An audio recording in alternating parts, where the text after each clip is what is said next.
بسم الله الحمد لله والصلاة والسلام على رسول الله.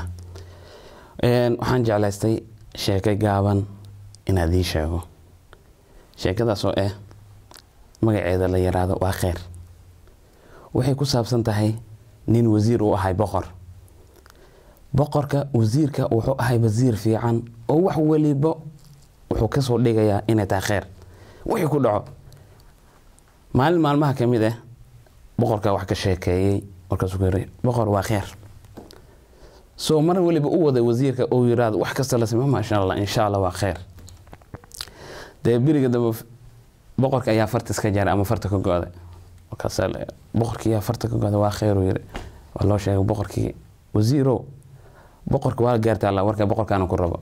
boqorkii ayaa ku dhahay wariya inay far iga go'do ma khayr maanta waxaad wada kadib ku yiri waa khayr inay fartaas ka go'do. boqorka inuu xanaaqo yiri hal xiro. boqorka wasiirka wuxuu u jeclaay maxaa ka galay meel kasto aaday Israaciil jireen moosan ka hari jirin laakiin halkaas mar waayo xabs ayuu u taxaabay.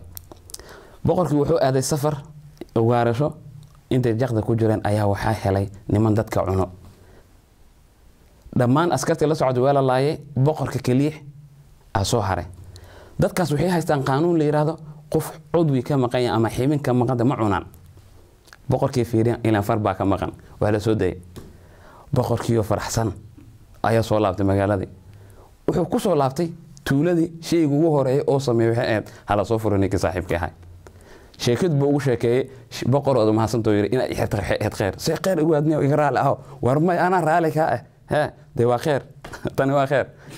marka boqorkii wuxuu yiri sidee khayr ku tahay war hadan ku raaci lahayn ma cunalahayn.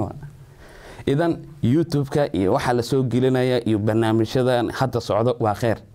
sida daraadeed dadkeena waxay jecel yihiin in loo sheekeeyo qisaska iyo sheekooyinka. ilaahna wuxuu leeyahay nahnu naqussu alayka ahsana alqasas bima awhayna ilayk. qisa waxa ugu fiican oo laga sheekeeyo qisaska quraanka. xadiisna waxa ugu fiican laga sheekeeyo xadiisul quraan. wa sallallahu ala sayyidina Muhammad wa ala alihi wa sahbihi wa sallam.